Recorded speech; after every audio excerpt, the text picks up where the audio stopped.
Friends नमस्कार आपण समस्त को मो चैनल रश्मि ओडिया फूड को पुणी थे वेलकम। एबे तो वर्षा सीजन चलती समस्त को पकुड़ी खाइबा को बहुत भल लगे तेणु मुझे समस्त नहीं एक डिफरेंट स्पेशल रेसिपी पणसर पकुड़ी आपण मैंने प्रस्तुत करुवे पियाजर पकुड़ी फूलकोबी बंधाकोबी भी बहुत लोग पकुड़ी प्रस्तुत करते किंतु पणसरे आपण मैंने निश्चित जानी नथिबे जे आमे पकुड़ी किपरि प्रस्तुत करबा ताहले चलंतु एबे देरी न करी स्टार्ट करि नबा।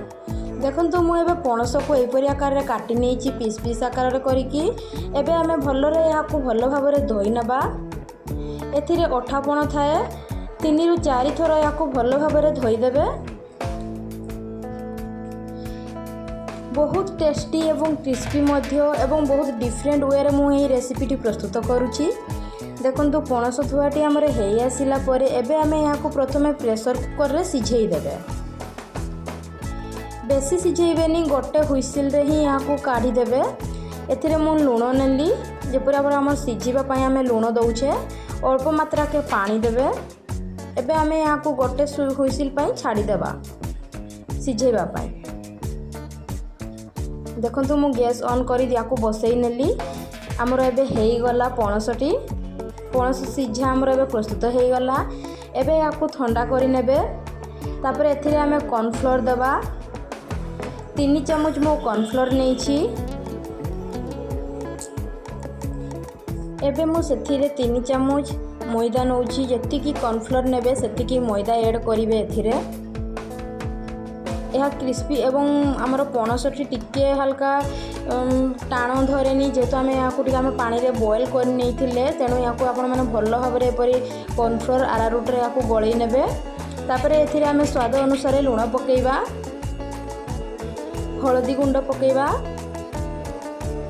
जीरा गुंड 1/4 टीस्पून नहीं फ्लेवर पाई टिके अल्प टिके चाट मसला पकेइबे ऊपर किछि फूड कलर आनिबा पई एथिरे फूड कलर नउछि आपण राग अनुसार एथिरे लंका गुंड भी पकई पारिबे। मु एथिरे मो झियो खाइबो बोली मो एथिरे राग पकौ नाही देखंतु एवं हाफ स्पून जति कि आमे विनेगार एथिरे ऐड करिबा एवं एहा को आमे भलो भाबरे एबे गोळेई नबा। एथिरे बेसन बिल्कुल भी यूज करिवे नाही। बेसन देले यहाँ पूरा नरम हो जाए खाइबा को मध्य टिके भी भल लागिबो नाही। देखंतु मो आरारूट एवं मैदा रे ही रेसिपी को प्रस्तुत करूची। एबे यहाँ को एपरि आकार रे बॉल करी करी आमे यहाँ को छाणी नबा। देखंतु गोटे साइड हेई आसिलानी एवं अन्य पटटी मध्य आमे एपरि गोल्डन ब्राउन हेबा पर्यंत यहाँ को छाड़ी देबा। आपण मैंने यही रेसिपी को निश्चित घरे घरे प्रस्तुत करंतु। देखंतु यार क्रिस्पी एवं यार कलर मध्य किपरि आसीगलानी आपण मैंने देखिकी जानी पारुतबे यह केते टेस्टी एवं यूनिक उपाय रे ई रेसिपीटी मु प्रस्तुत करूची। या को आपण मैंने चाहिए रांधा हिसाब रे भी करि परिबे किंतु चिली आइटम भी करि परिबे किंतु मु आपण मानक पई पकुड़ी प्रस्तुत करिछि जेहेतु हमर वर्षा दिन चलछि।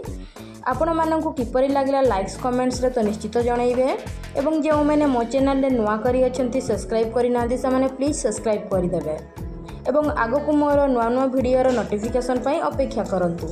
Thank you friends bye.